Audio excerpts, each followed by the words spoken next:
What is your American dream?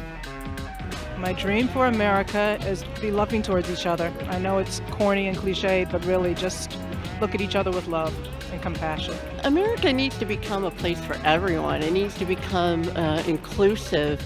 It needs to become a place where every human being is respected, where we do not work to dehumanize, we do not work to exclude, see the value in each of us. I mean, we all are immigrants.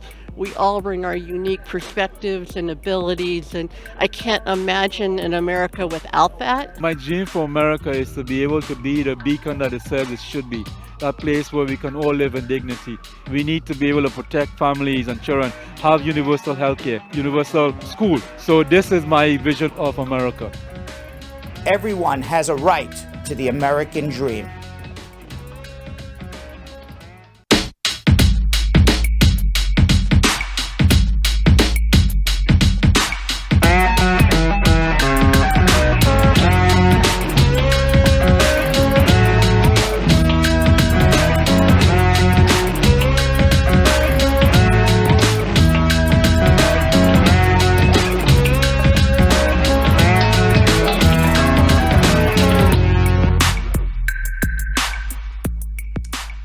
Welcome everybody, it's Fri-Yay, it is Pop-Up, Jonathan Yo-Yo Elias, Vanessa That's Quick Contreras in the house. Finally, I'm here. Digitally in the house. So many, a chain of unfortunate events. A chain of unfortunate events. But Vanessa is with us today. Well, we're happy you're happy here. to be here. Yes, Jonathan. I just called you John. I don't know why. I was like, yeah, what? yeah, Jonathan. That's my Fri-Yay name. Yeah, Johnny on the spot. Right, Johnny boy. Johnny boy over here. He played you yesterday in an understudy role, so he did a fantastic job. I asked him to shave ahead of time so at least he could, get into the part of being Nesquik. He said, no, Nesquik will be having a beer today. Yes. But I did pretty well. He did. He played your part very, very well. He actually, it was quite a performance for Johnny on the spot over here because he had to play two roles. He had to play Yo-Yo and Nesquik. It was very quick. Carry that kind of weight. He is that talented. Yes, thank you. He is that talented. It was He's fun. gonna carry that extra weight. I mean, I'm gonna tell you something. I mean, how he was able to slip from one character to the next was quite. I was beside myself. Quite amazing. Thank you. you. We will be submitting that to the Emmy Awards last night's Ooh. show. Just for best support, nothing to do with what I did or what Jill did. just for Jonathan. In a performance. All the people we're helping. No, we're just waiting to play two parts on a Thursday. There it is. Send it in, Brad. Send it in. How are we doing down there in Florida? Are we back up? Elsa has passed? Yeah. Everything's okay there? We're good here. But you guys are flooding up there now. We are flooding. Thank you. Insane. Thank you for sending us this weather. I really appreciate it. You could have sent it out to the Atlantic Ocean, but no, Nesquik is like, it was insane. God, please send it to New York to all my friends up in New York. I'm out of here going back to the sunshine. Just, they could use a little. I'm just kidding. No one deserves that. Let's see what's going on with our squatties, what they got to say here. Who has their notifications on? These are the people. These are the real squatties. Yes. The people with notifications on, because we pop up on Friday. We don't announce when we're going to be coming on. So if you don't have we know who the real squatties are. These are the real deals. Yes. Mm-hmm. Yes. So it's RS. These are the true RS, the real squatties. I like that. Right? Real squatties. All right, so let's see who the real squatties are today. Pamela Laird, good afternoon. Bringing abroad to yard Trudy?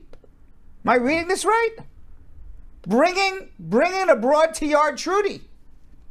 Saying squat up. Hey. Latana Sani, hi squad, how are you? Maureen McFarlane, squad up. Asila Enots, how are you? Mavo Tom. McLeod Jacquet, squad up, what's poppin'? What's poppin'? It's Fri-Yay. It's weekend. Vanessa, what's popping with you? What's popping? What's popping? I like that. Just Fri-Yay. It's just Fri-Yay. Let's see who else we got here. Carol Anderson the Tiger, a real squatty. So is Lisbeth Thomas Davis, a squatty. Jasmine McDonald, real squatty. Real squatty. Squad up family. Yolanda Steele, real squatty. Squad up. And Lisa Good as Parkins is watching. And Dainty Chili Wright. With not 1, not 2, not 3, not 4, but 5 happy, lovey faces. Yes. With 100 signs after. 500s. Yes, 500. Mm-hmm. Happy faces, a real squatty. Jessica Levy claims she was first. Not on my Facebook. You might have got in a little late. I may have gotten a little late. Mm-hmm. Maybe Jessica Levy beat me. She's trying to claim that throne. She beat me, perhaps. And Vanessa Liana M. Contreras. Squad up. And let's see what's happening on YouTube. Why are you giving your full government name on Facebook? Why do you feel that you need to give like the full government name? I don't know. I did it in high school. I just literally never changed it. I'm like, I didn't even know. in high school. Honestly, you know, if I wasn't friends with you on Facebook, I would have no idea what your middle names were. Vanessa Liana M. I'm Contreras. definitely not throwing my whole government on there. All right. And on YouTube, Acelia Enot Squad up. A.D. Payne is in pain. I don't know if he's in pain, but he's in pain to get a question answered. Can I apply for a student visa that adjusts my status while in the United States? The answer is yes, but not the way you said so. Because if you have a preconceived notion, preconceived intention to get a student visa to then adjust your status, you are making a misrepresentation. When you get a student visa, you're saying, I have a non-immigrant intent. I intend to leave the country at the end of my studies. So if you have the intent to adjust your status before you even apply for your student visa, that's misrepresentation. You'll be denied and get deported. Now, if you come on a student visa, you enter the United States on a student visa, or you're here on another visa and you change your status to a student, and lo and behold, several months later, at least 90 days later, you decide to adjust your status because it just dawned on you at that very moment, then that would be okay. All right. There you have it. There you have it. I got nothing else to say about that question. I think I've said it all. Leslie Benoit, squad up. Fred G, with a pre-comment of the day. Please mark this pre-comment down. Ooh, I see it already. You guys are doing a fantasy job.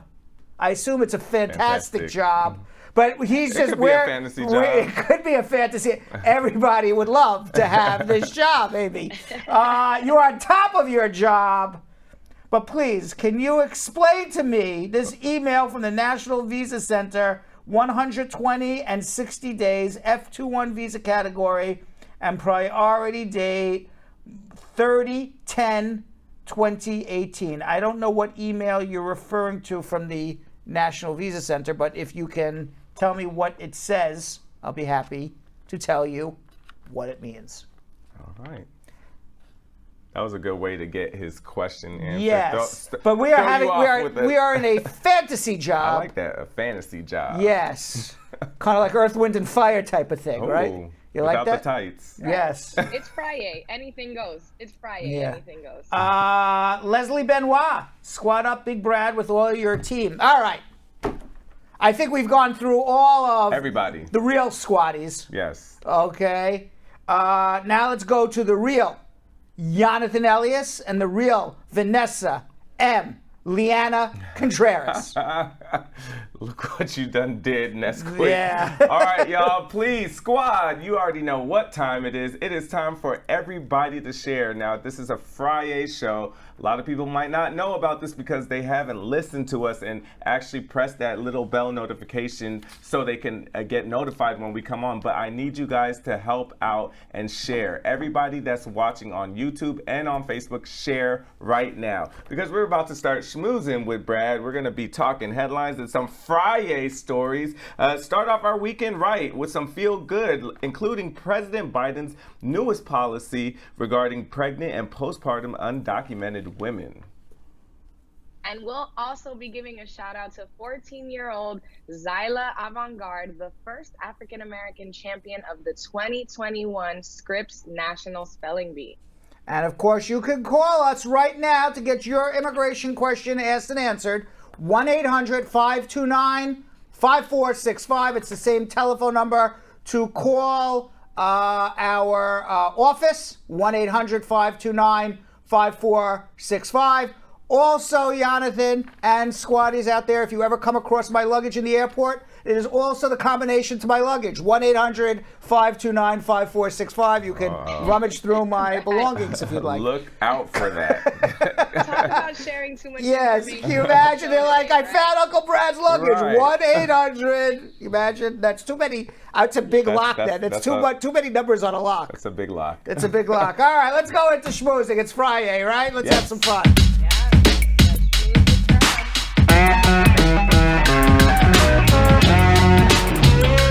I've used that joke for 10 million years already. Really? Yes. Combination on my luggage joke. It's an oldie. Meanwhile, in the latest change in efforts to reverse immigration detention policies put in place by Donald Trump, the Biden administration will ease restrictions placed on undocumented people who are pregnant. So if you are a pregnant woman or you just recently gave birth, no matter your situation here in immigration, you will not be put in detention. As long, it doesn't mean you won't be put in deportation. Right. It doesn't mean you won't be ordered removed. It doesn't mean you won't have to see an immigration judge. But what this new policy means is you will not be arrested and you will not spend time in immigration jail, no matter what your situation is, provided you are pregnant or recently just gave birth. Now, I'll tell you a little lawyer trick that we've been doing for years, because this is, even though this has been, now written in stone by President Biden, but a good lawyer trick is when a client has to go in for inspection by an immigration officer because they've already been ordered deported. Smart client will always bring their little children with them, because an immigration officer is not going to start making a whole thing right at the, now on the border it's a different story. Yes. But here in America, they're not going to start separating parents from their children or start detaining U.S. citizen children with the parents. Right. So it's a good little trick. There you go. Yeah. That way you go in, you go out. Family first. That's right. Family first. Now the Smart. language in the policy is gender neutral, acknowledging that transgender men can give birth also. Wait. You can be a transgender, you could be born a woman, have a female anatomy. Yes. Now, according to government data shared with the New York Times, since 2016, ICE has arrested undocumented pregnant immigrants more than 4,000 times. This is just a policy under President Biden. If we get the pumpkin back in 2024, He'll just take this out. policy's goodbye. Yes. All right, because the pumpkin don't care about any pregnant woman unless it's his wife. And then that's maybe. questionable. And then maybe. And even that's questionable. And or Ivanka. We can all agree Right, that's it was wife or maybe Ivanka. That's about it. Now, immigration advocacy groups have filed a complaint in March with the Department of Homeland Security, ICE's parent agency, about how pregnant immigrants had been treated in detention. Between February 20 and February 21, the complaint included descriptions of pregnant detainees not getting enough medical care. So it's actually a nice thing, because I can't imagine having to go through a pregnancy and birth everything. in immigration detention, especially if you're not a criminal and all you are here is just as an undocumented person.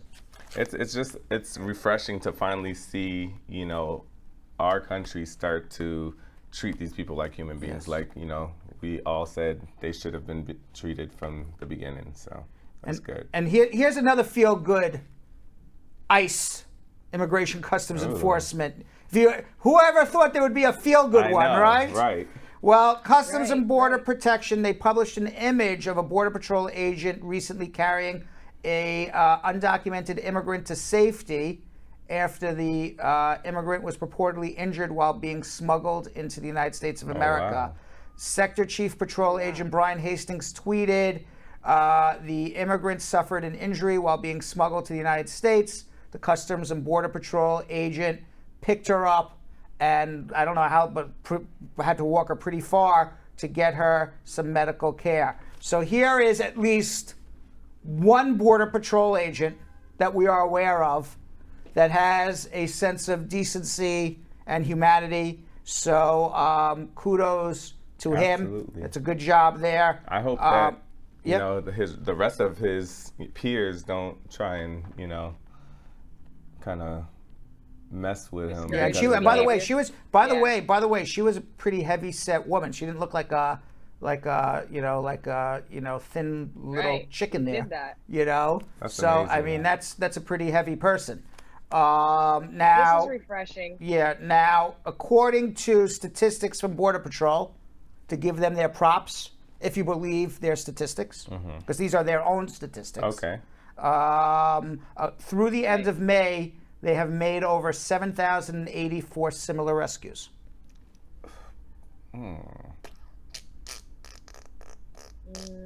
Why do we hear of this now?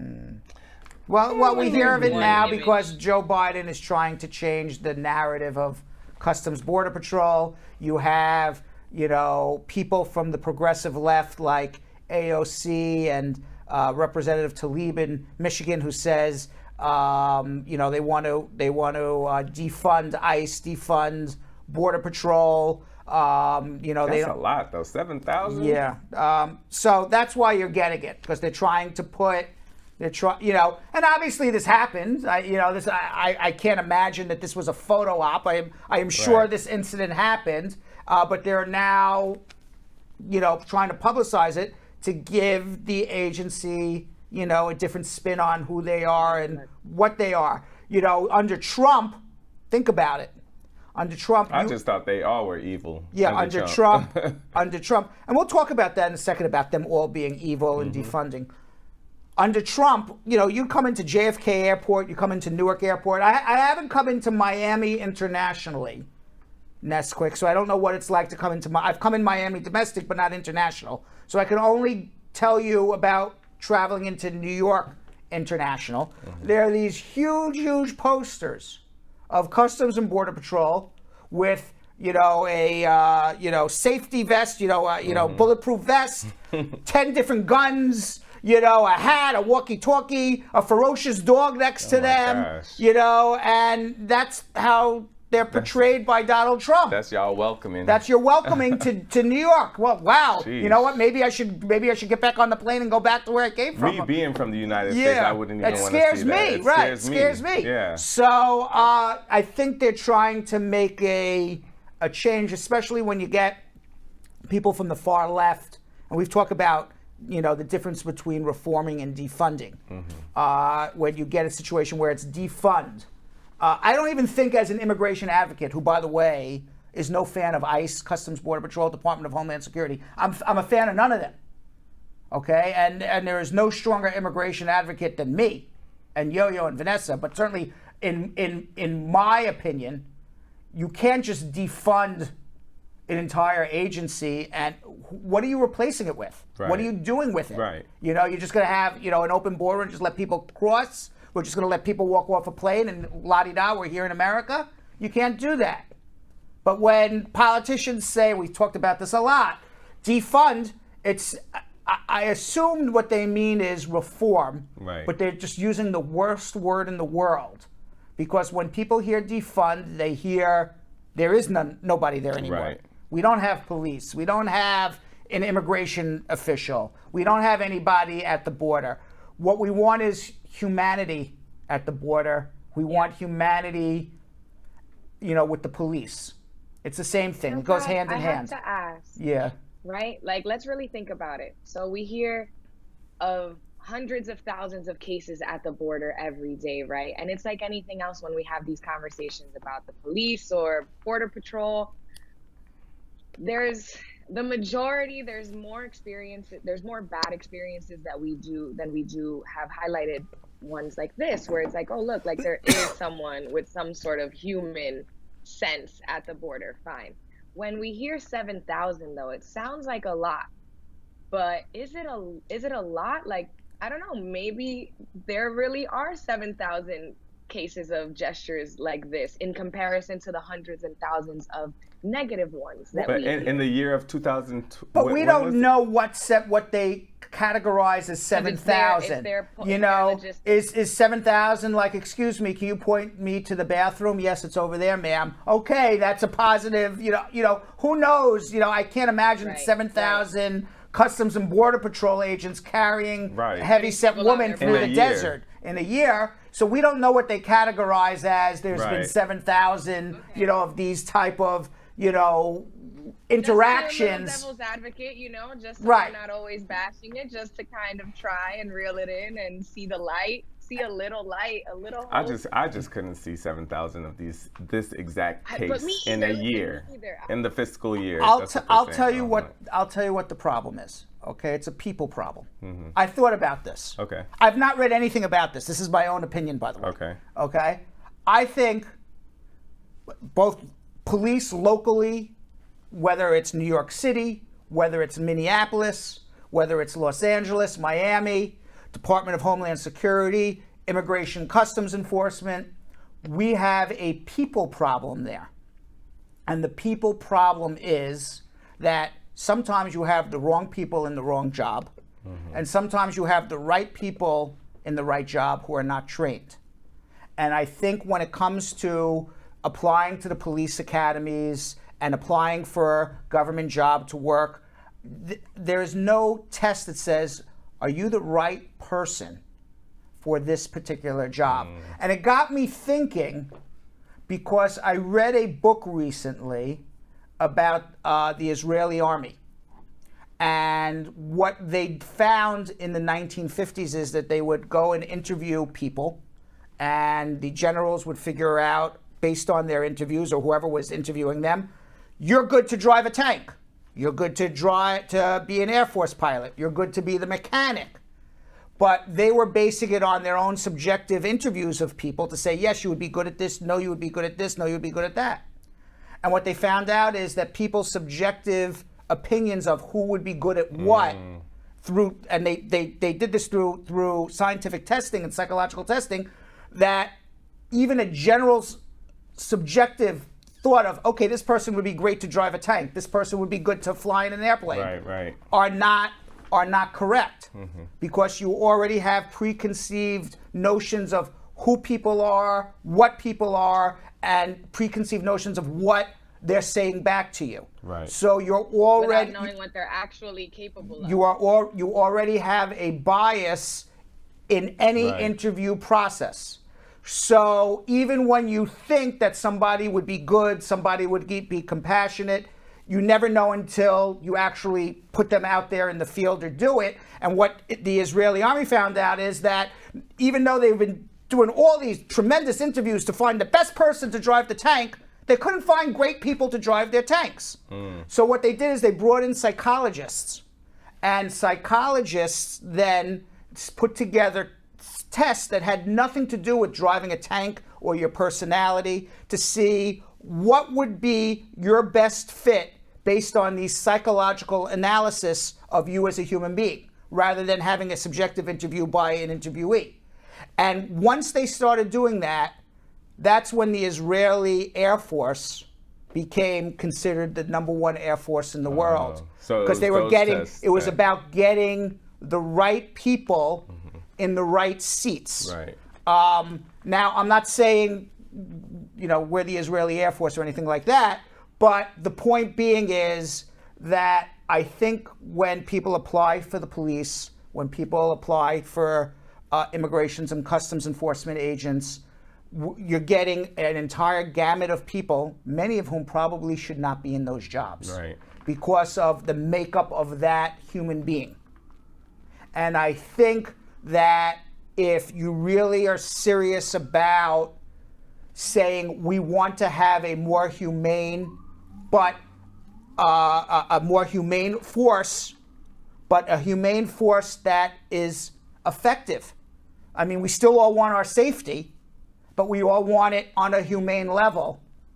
We have to start thinking about who are the people that we're allowing to choose who gets to get hired for these jobs. Right. Because I think in the hiring process, I'm not saying all of them, there's good people, but I think it's a crapshoot. It's a crapshoot when they're hiring cops. It's a crapshoot when they're hiring ICE officers. It's a crapshoot. You get good, you get bad. And if we're really serious about, you can train somebody till the cows come home. Bad guy's a bad guy. A bad woman's a bad woman, no matter how much training you give them. So I've been saying for the last year and a half, train. But now I was thinking recently, like who the people that, can we come up with a better system of selecting who is going to be given, who is going, and I think if we come up with a better system, and I'm not saying follow what the Israeli army did with psychological tests, or maybe we should, I have no idea, but we need to get a better system in place of making sure good people are working in these jobs that are supposed to protect us and also be humane and protect our civil liberties. I agree. And I think that's where our problem is. We're putting Band-Aids on something where everybody is reacting when something bad happens. Right. Okay? Something bad happens, we now have a reaction. All right, we're going to train better. What we need is proactive. Let's decide moving forward, the right people get put in the right position. Okay, you may apply for the police force. You know what? Maybe you're not right to be in the field. Maybe you don't have the right demeanor to be in the field. Maybe you're better off sitting behind a desk. Maybe you're better off, with a bean counter. I don't know. Sorry. I'm sorry? Sorry to cut you off, Brad. I feel like there's so many people that go into these professions simply for, the benefits and the end results and the pensions, and they don't go into it with the proper intention to truly, work the position the way that one should. You're 100% right. And not only do they get put in a position that they get these benefits because they say, I'll get a government job, I'll get all these benefits. But at the same time, who in the government is deciding that this is a good person to actually put in the field? Just like the Israeli army was, the generals were like, this looks like a good person. We interviewed him, put him in a tank. He seems like he'll be a good tank driver, without really finding out if this person has the psychological makeup to drive a tank. If this person has the psychological makeup to, fly an Air Force plane. Yeah, agree. We took it there. We just took it there. Let's go lighter news, Brad. It's lighter news because we could go all day about this one, I feel. Meanwhile, Zaila Avant-garde, congratulations to her. Love her. A 14-year-old from New Orleans won the 2021 Scripps National Spelling Bee last night, becoming the Spelling Bee's first African-American champion in its 96-year history. That's amazing. Yeah, that's amazing. I can't even pronounce the words that she spelled. She spelled Maria. You see, I can't even pronounce it right. What is Maria? I don't know. I've seen the video what does that mean? 100 times. It's a flower. Okay. Let's watch. Raya. That is correct. So that is what she won the spelling bee on. It's a flowing plant. She also spelled ancestroid. Would you know how to spell ancestroid, Nesquik? Ancestroid. No, I highly depend on autocorrect in my life. Right. Highly. Now need it. I want you to know something. This girl is like Superwoman. No, she really is. She's really super teen. Yes. Wasn't there a Supergirl or something? Yes. I think she's Supergirl. Yes. because not only has she won the spelling bee, but she holds 3 Guinness World Records in dribbling basketballs, jumping up and down, and letting out Look at that. shout and dribbling basketballs. Like what? Look at that real quick. Let's go back. Look at that. What? A real Guinness Blindfolded. World Record. Yes. A real Guinness Sheesh. World Record. this 3 week. titles. And by the way, she said it feels really good to be a winner. But you want to know what? Oh, love that. I believe it. Yeah. Because to be a winner like that, you have to know how good it feels to win. Mm-hmm. Okay, that you're willing to sacrifice and put. I mean, she worked 2 years studying to win Because the spelling bee. 'cause You she just don't went- show. You just don't show up and But win. I think she participated a couple years back. Right. Too. So like, and then she got like 300 something placers. I forget what it was, but she came out and said, I thank my tutors, and she even said, and a little bit of luck, like she's just so, she it's just so humble and it's like, you hold 3 titles in the Guinness Book. Like we've been trying onomatopoeia, to get 1 title. Yeah, she was in 300. Still can't spell onomatopoeia. She was in 370th place in 2019. Yeah. So imagine the practice that she put in in. 2 years. Wow. Because it's hard to practice spelling for a teenager. It's got to be extraordinarily tedious to do that. Right, because like even with the question, because like I said, I saw the whole clip, and even with the questions that she asked the person who was giving her the word, she was like, okay, so what region is this from? Does this have anything to do with Murray, the American name? Like she knew the questions. It's not just like saying, oh, I know how to spell or I sound it out. It's like you have to know like the region it comes from and all that. And it's just like it was mind blowing. I loved it. Now, Jodi Ann Maxwell of Jamaica, who won the spelling bee in 1998. She was the competition's first black champion. Mm-hmm. Zaila Avant-garde was the first African American Exactly. black champion, I believe. That. Yes. Now the competition marked the spelling bee's return after the coronavirus pandemic forced its cancellation last year for the first time since World War II. Love it. Meanwhile, Lego has created an Adidas sneaker. Oh. Fans can add yet another new product to their collection, Look at that. although the shoe is not one you would want to wear. Lego is releasing a buildable toy brick version of the Adidas Superstar sneaker, complete with shoelaces and a shoebox. Oh, so it's not one to wear. Ooh, No, I like that you blue build one. it. You build it. Oh, you build it. You build it. Oh, wow. Yeah, it's 4.7 inches high, 10.6 inches long. Wow. They should have ones like that you could wear. That'd be fun. Now, for sneaker fans who prefer the real ones, Adidas is also going to release an Originals Lego Superstar sneaker. Ah. Some of these Adidas. So like these. Yeah, so those you can wear. Some Adidas sneakers go for like over $1,000. That's crazy. That's crazy. Yeah. You could go to the Adidas store and get them for $100, but like their limited edition ones, Yeah. they go Yeah. for like $1,000 and more. I just got some Alexander McQueen's for like $600, and I would never pay for it, but it was a gift, and I don't understand why people would spend $1,000 on shoes. I was gonna say Yo-Yo. Wow, I didn't buy 'em. Yo-Yo has some extra cash in his pocket this week. He went out First and bought some $600 shoes. I That couldn't do generous it. That's what I was tip, saying, that like generous $1,000 tip for the some other week. Adidas. No, thank you. Generous tips, like kicks. Okay, Dr. Love. Okay. And finally, Balenciaga and Crocs.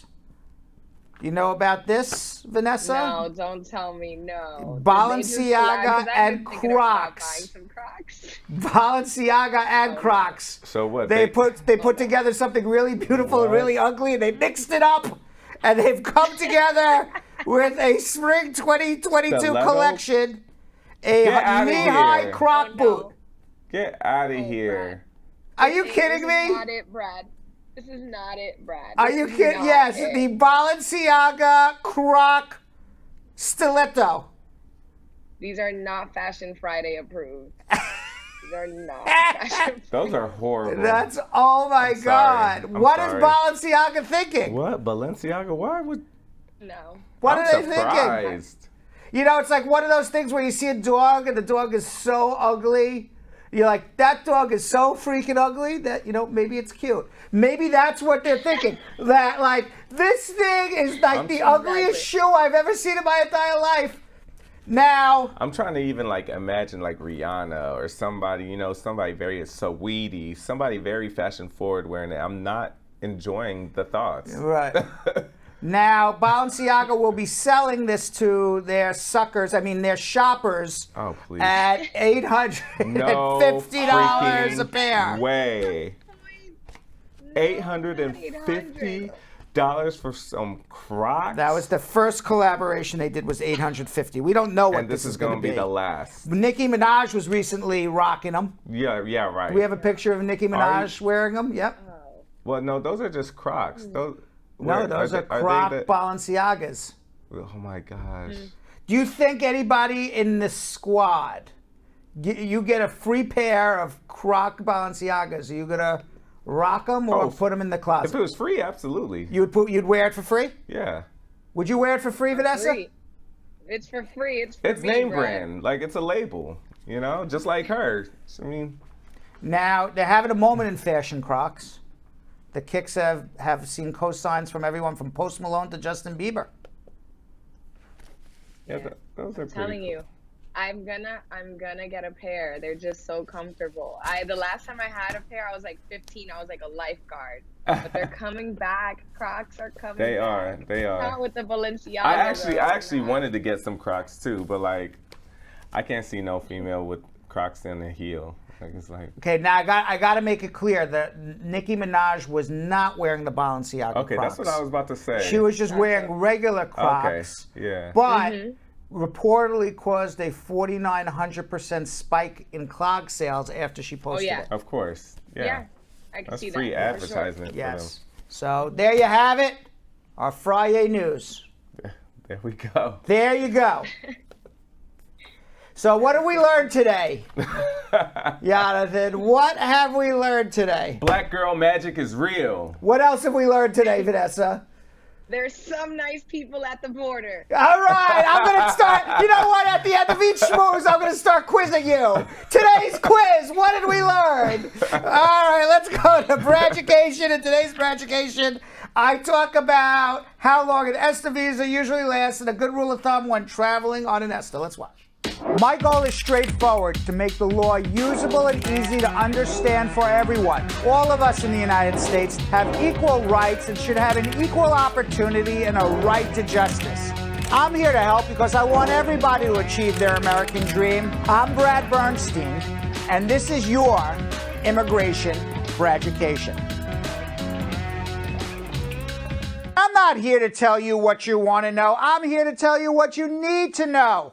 U.S. immigration law is complex and the regulations are constantly changing. My objective is to make the law easy for you to understand so that you can use the justice system, know your rights, take advantage of the law, and achieve your American dream. Now, there are 39 countries enrolled in the United States Visa Waiver Program that allows citizens of those countries to travel to the United States for tourism and stay for 90 days without a visa with an ESTA, which is the digital travel authorization to the USA you obtain online. The ESTA is not a Live in America visa. It is not a Work in America visa. You have to leave the United States after 90 days. There are no extensions or change of status to the ESTA program. If you're coming to America to marry a United States citizen, to get your green card on an ESTA, you need to overstay, then get married, and then adjust your status. If you do this, you're on your way to getting a green card, provided you're in a bona fide loving marriage. Otherwise, you are getting denied for misrepresentation. But what if I don't want to get a green card? I just want to stay for 90 days and leave When can I come back? Well, you're a tourist on the ESTA visa. So tourists have permanent residences elsewhere and not in the United States. So you need to be permanently living elsewhere more than in the United States.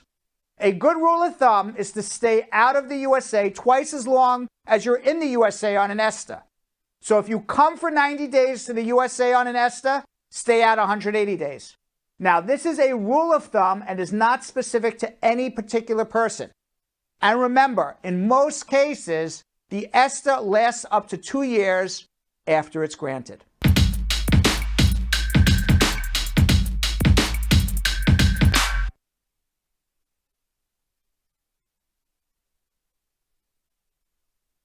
I will give you a good answer when I turn my mic on. You got a question, I got an answer for you right now. The squat is probably the best thing I said the entire show. My mic was off. No, I don't think It was the most brilliant thing out of my mouth, and I didn't have my mic on. I'm so upset right now. No, you were good. All I said was, if you got a question, I got an answer. And Julian said, turn your mic on. I said, that's a good idea. Yes. All right, let's go to Yanni in Columbia, Maryland. Yanni. Oh, hey, Mr. Bernstein. How are you doing? Good. How are you? What can I do to help you? All right. So I had a business with you 6 years ago. Not business. What is it? We had a transaction, and I used your law firm Great. to get my citizenship. So I wanted to just leave a comment.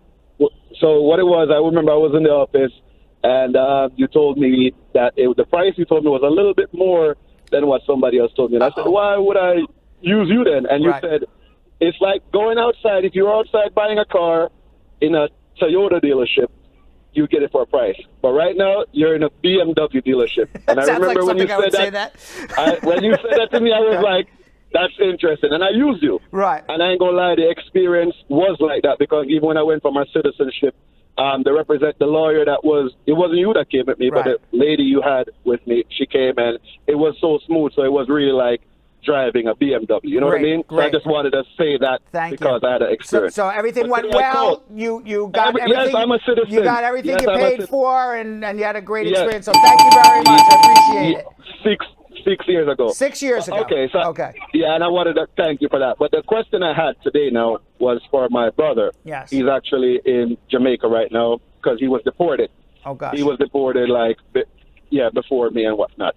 But I remember you had told me in this situation when I came for my thing, you were saying I'm under a certain age.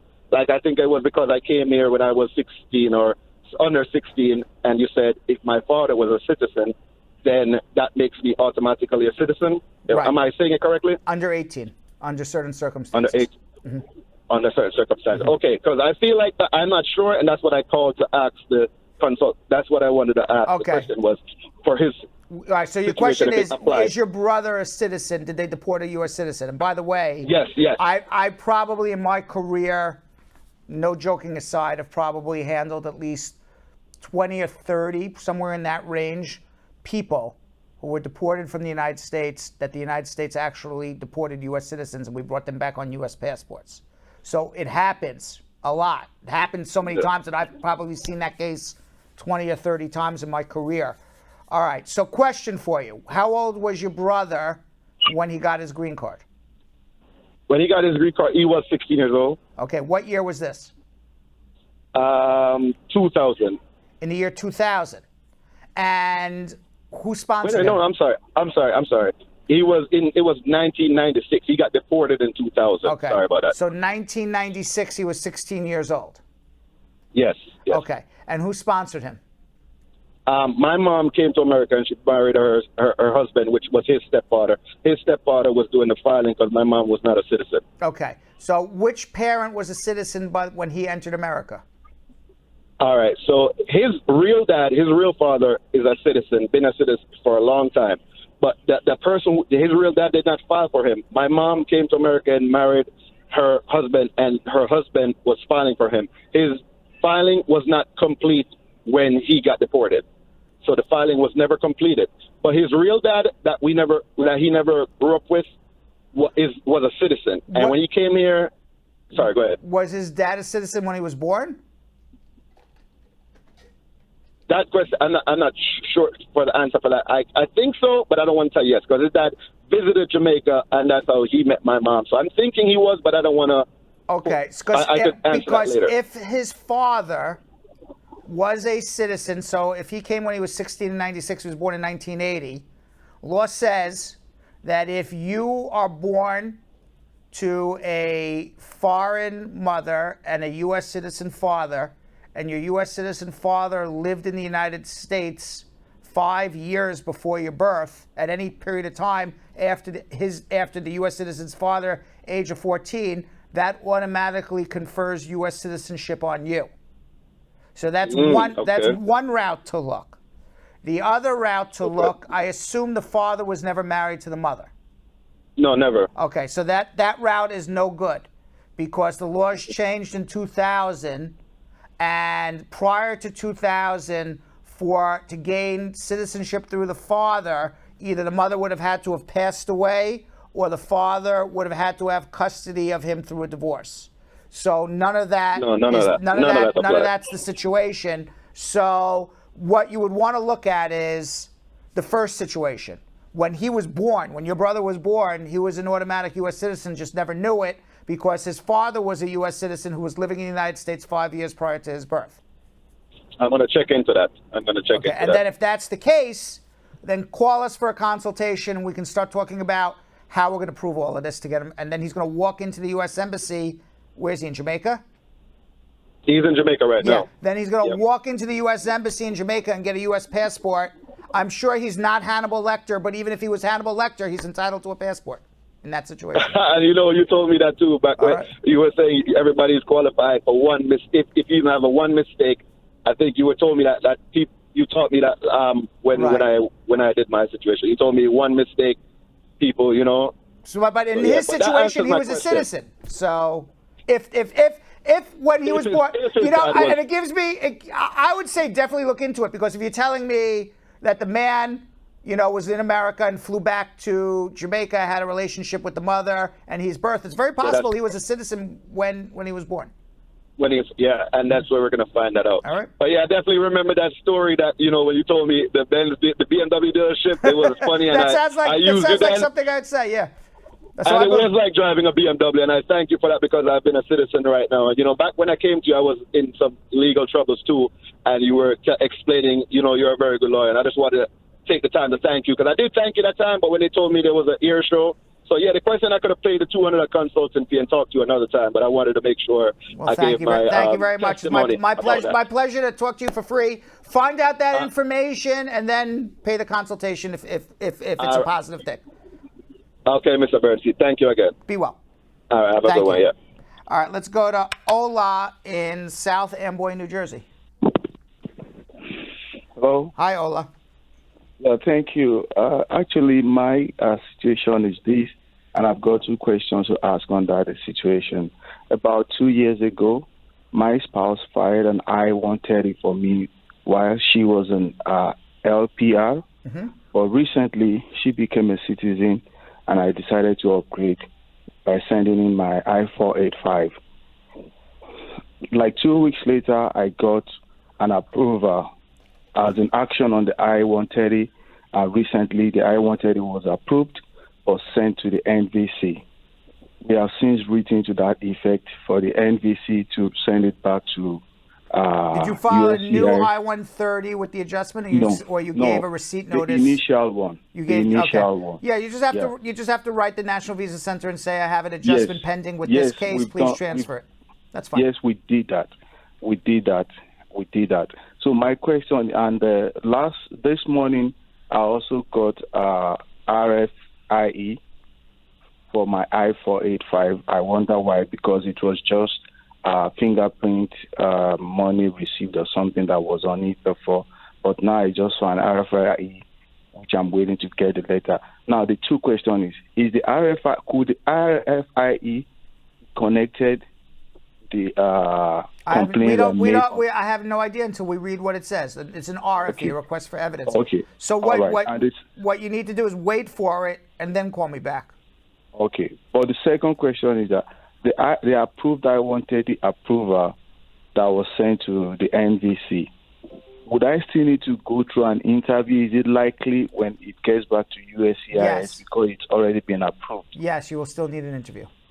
Okay, thank you. Okay. Good luck. Appreciate it. Okay. Let's go to Chris in Dodge City, Kansas. Chris. Hi, Hey, how are you? I'm good, Brad. What's going on? Yeah, Brad. There's something I want to clarify from you. I got a denial on my marriage, and I was on B1, B2 visa, which they gave me 6 months entry, but the visa itself is not expired. So the denial letter states that I'm not eligible. I'm not eligible.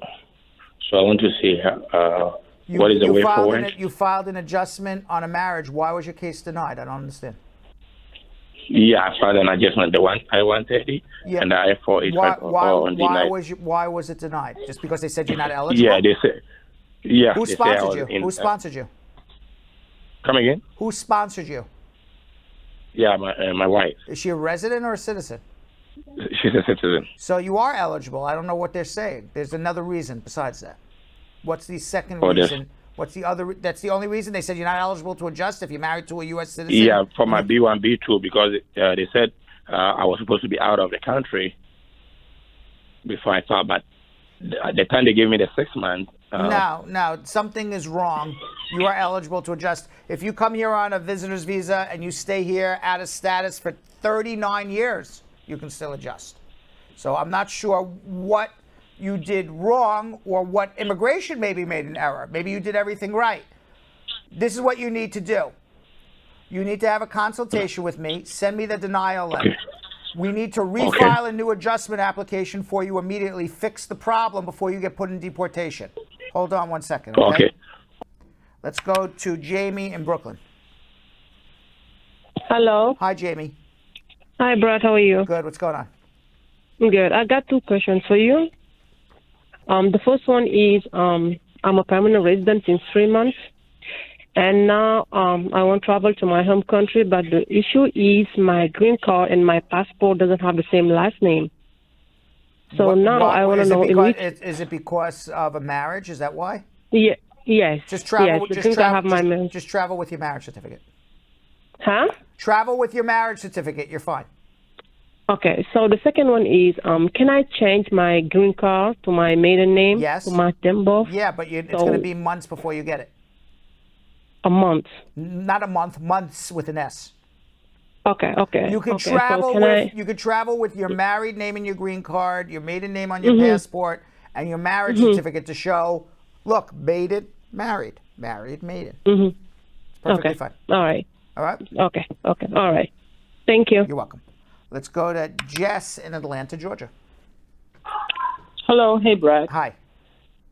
Hi. I just was calling to get a clarification. Yesterday, I listened to the show, and this guy called and asked for his friend who was in a same-sex marriage, and then the husband ended up trying to call USCIS. Yeah, the guy from San Francisco, Duda. Yes. Right. Yes, and then I listened to it, and I was like, I was kind of in the same situation, but you said it wasn't an issue of moral character. He was fine, but I was in the same situation with a bona fide marriage with all my proofs still. I have it. I have them, and while we were separated, I was pregnant and I had a baby. So I spoke with you before, and then you said it was a moral character. Well, you have a different. Sounds like a different situation. Let's talk about the other guy's situation, then we'll get to you.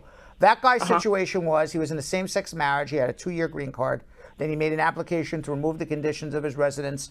That got approved. He got a 10-year green card. He's done with immigration, and at that point, sometime thereafter, his marriage breaks down. He was in a bona fide marriage with the man up until that point. They traveled together. They had financial records together. They have proof that they lived together. And now the aggrieved husband, who's angry that the marriage broke up, is now saying, I want to get back at the gentleman who got his green card, and I'm going to write to say it was not a real marriage. And what I said is, it's too late.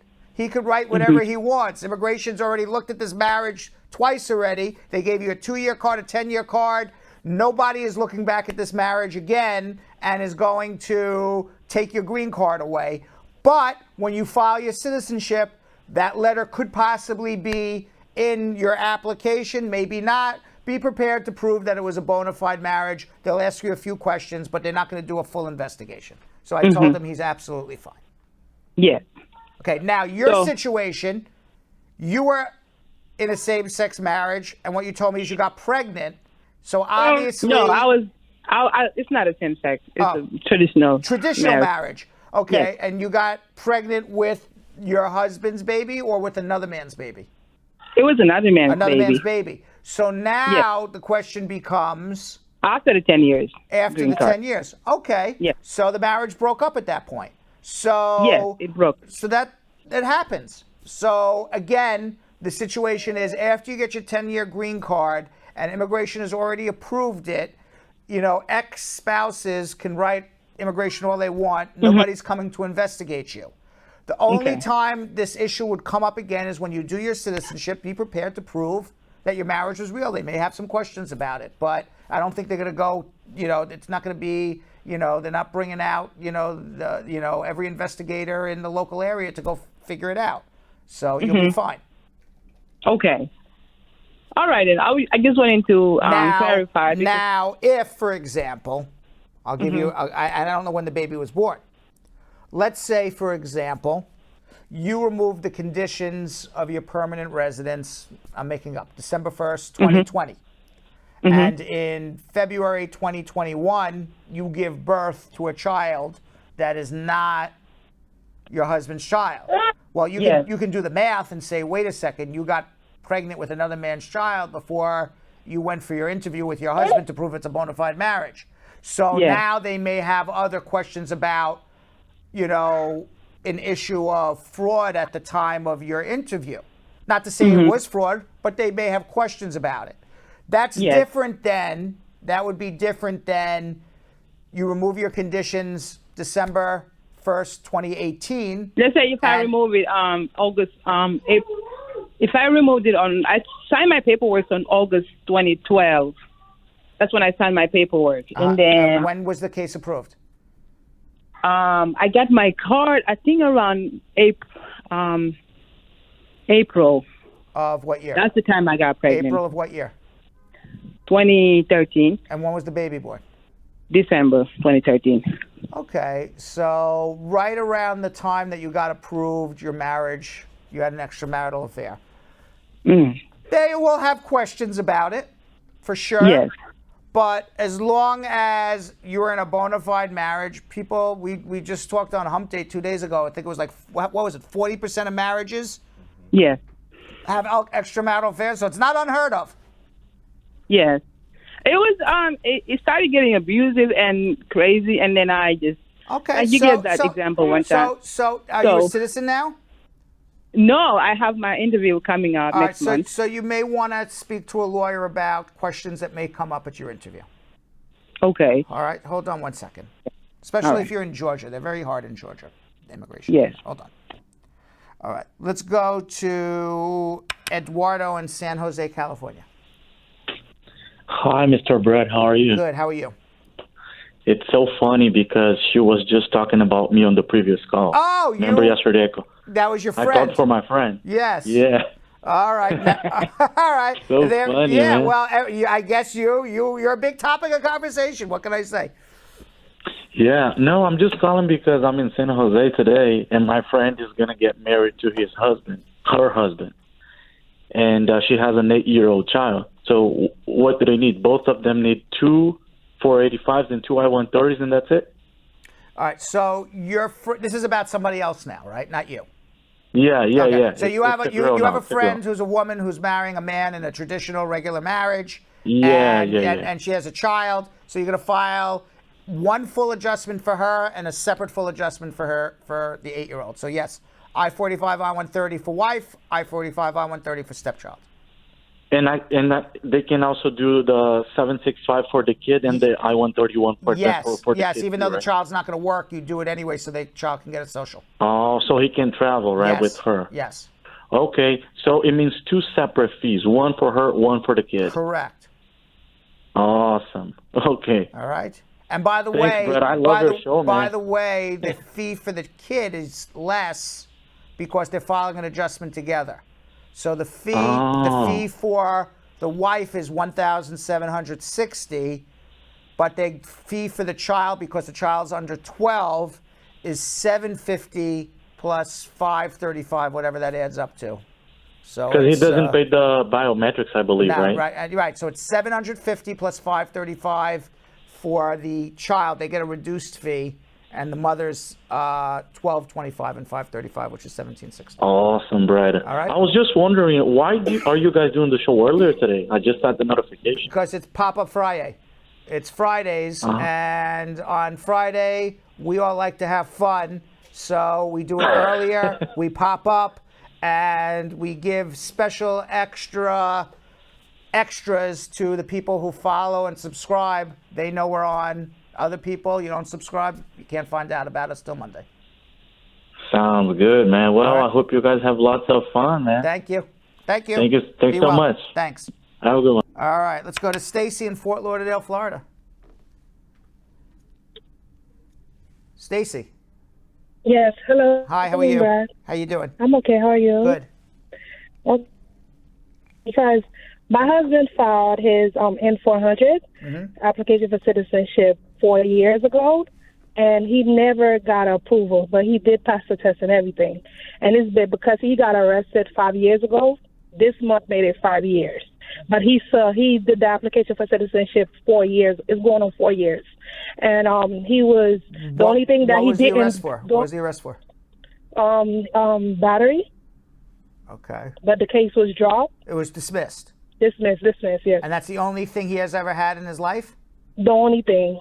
And the case, if the case was fully dismissed, and that's the only thing, what I would suggest we do is a threat of a de novo review with a mandamus, which is force the government to have a federal judge either force the government to make a decision, or actually a de novo review would be for a federal judge to make a decision, him or herself.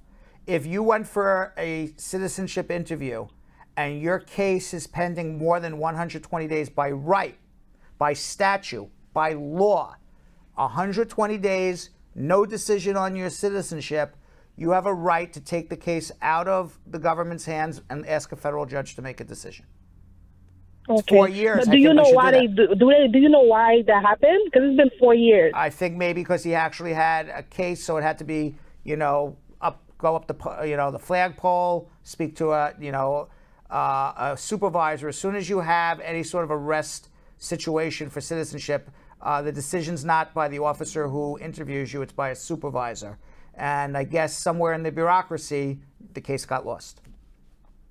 Okay.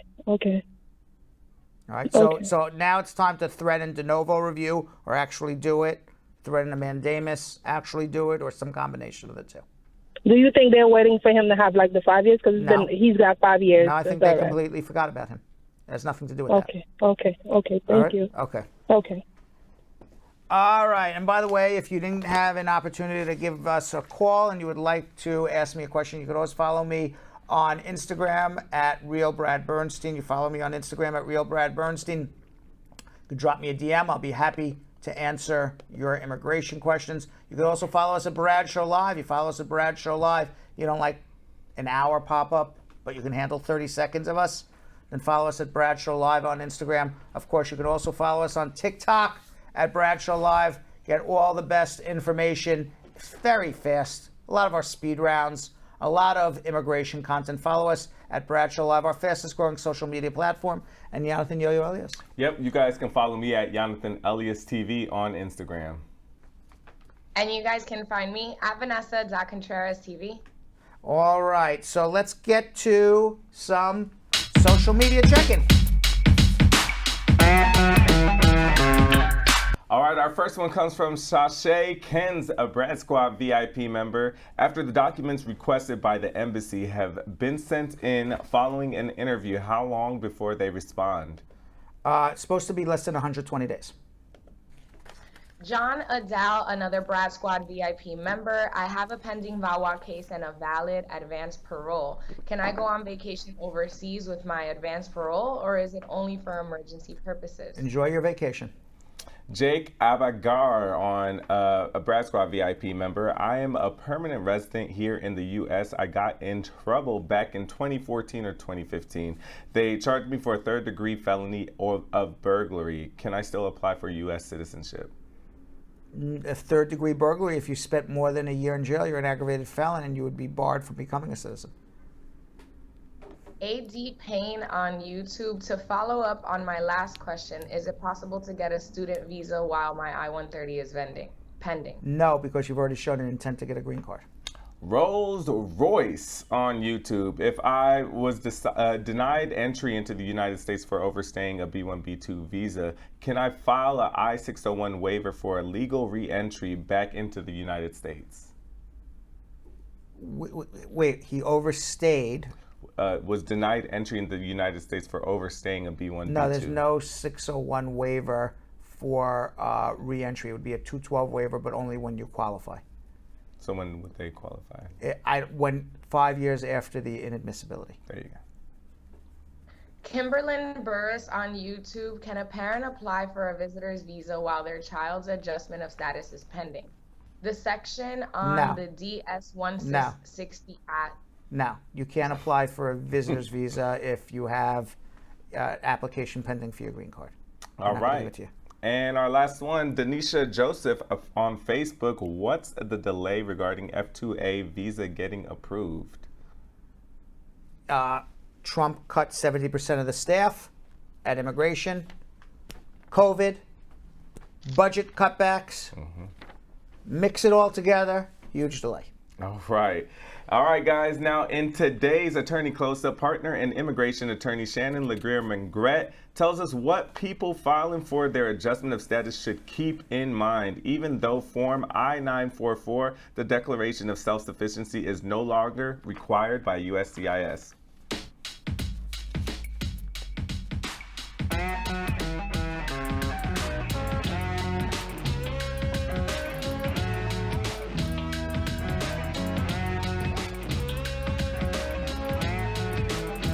I think it's really important. I have a lot of clients who come in, they're asking what benefits can they go on. A lot of times they are concerned about U.S. citizen-born children. So I always tell them U.S. citizen-born children can go on certain public benefits and almost all public benefits because they are U.S. citizen children. If you are a pregnant woman, even if you're an immigrant, they want you to get care. So they're allowing you to go in because they understand that you are pregnant with a child who will probably be born in the US, and it's better that you get prenatal care. So some people have to keep that in mind. But I always think when people have questions, go to an attorney and ask those questions.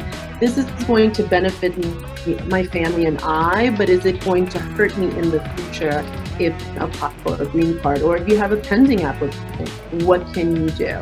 Always important to do that because sometimes the attorneys have to look to make a determination on whether it's going to help you. I've had people who needed emergency care and are going to an ER and they later come back and are afraid. And I'm like, it's okay. It's an emergency care. As long as you're going in and they understand that this was an urgent need, you will not be penalized for that. All right, you ready for some speed round? Okay. Let's do it. Look at that. Look at this, the confidence. Yeah, you'll see when you come back to the racetrack. Wow. You'll see. Look at this. This is how I'm feeling for Friday, the confidence level. Wow. Okay. The confidence level. I'm just relaxing and doing a speed round. We better still get it. That's right. If not, I think the light right on top of me will fall on my head. Let's see. All right, ready? All right, let's go. It's Fri-Yay. I'm already relaxing. Okay. Why not? All right. I might do it too. Yeah, why don't you put your feet up too? All right, actually. Vanessa, you put your feet up too. Nobody sees you, but you can put your feet up too. Look. Yeah, I mean, it's Fri-Yay. I mean, we do this all the time. It's like, come on, man. We can do this all the time, right? Yeah. Don't get too cocky. Let's do this. Look at you. Look at those legs, man. Look at these stems. Look at those legs. They so so long. Look at those Yo-Yo. You know, I think he spends too much time on the upper body. We gotta do some lower body get stuff. the lower bodies. Yeah. All right, guys. All right, let's go. Can an expunged DUI qualify for DACA? Yes. How long after VAWA is approved does USCIS issue a notice? Within weeks. Can I expedite an asylum case? Yes. Does a co-sponsor filing for my iOS have to be a relative? No. What happens if my citizenship is withdrawn while asylum is pending? You wouldn't have citizenship and asylum pending at the same time. Makes no sense. Can I apply for my visa from Jamaica? Of course you apply for a visa from Jamaica. Do I have to file an N14 after the N400 interview? No. Will TPS for Haitians continue? Yes. Is a DUI a deportable offense? No. This is way too easy. This is way too easy. Let's do it! Woo! It's Friday. Why not, right?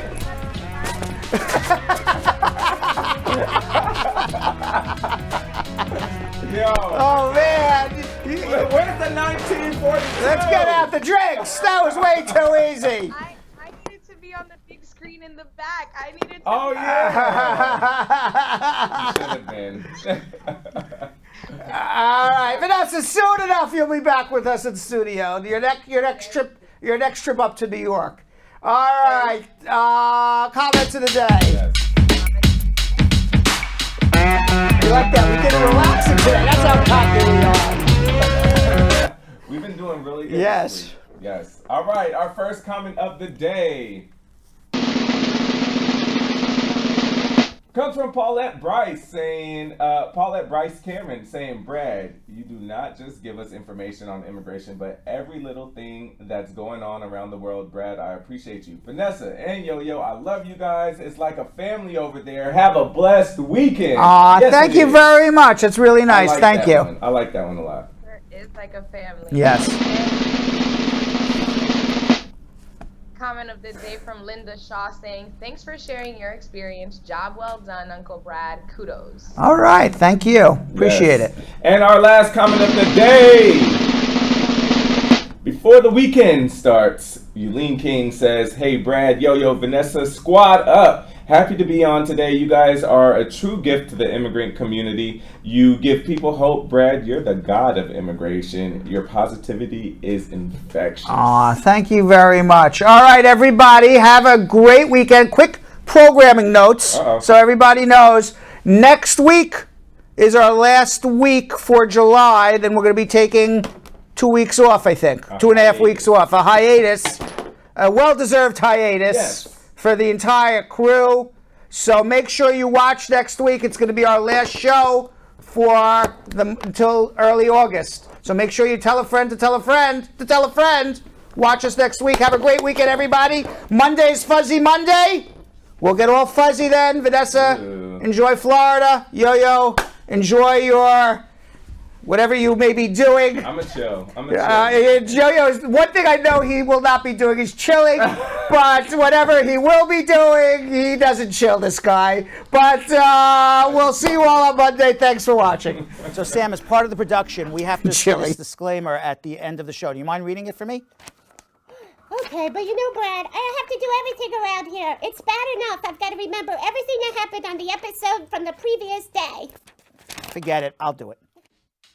The proceeding was information only and not specific legal advice. Consult an attorney about your individual situation. Prior successful results do not guarantee a similar outcome in the future. To make an appointment with the Spar and Bernstein law firm located at 225 Broadway in New York City, call 1-800-529-5465. That's 1-800-529-5465. Easy to remember, 1-800-LAW-LINK. That's 1-800-LAWLINK.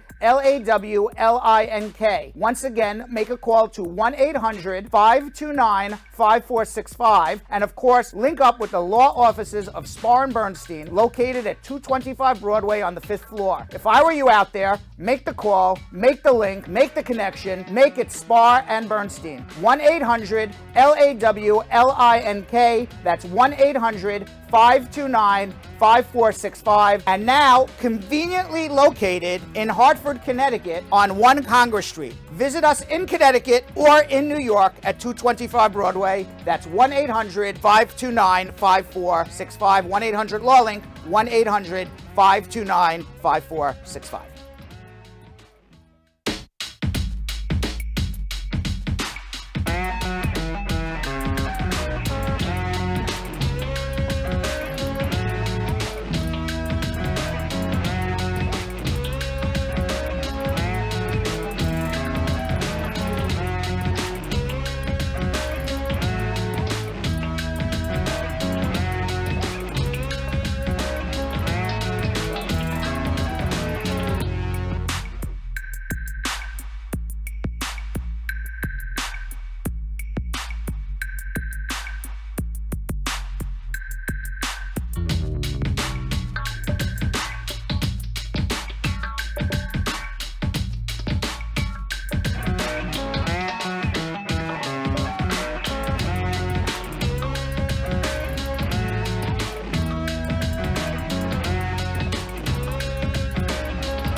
What are you doing?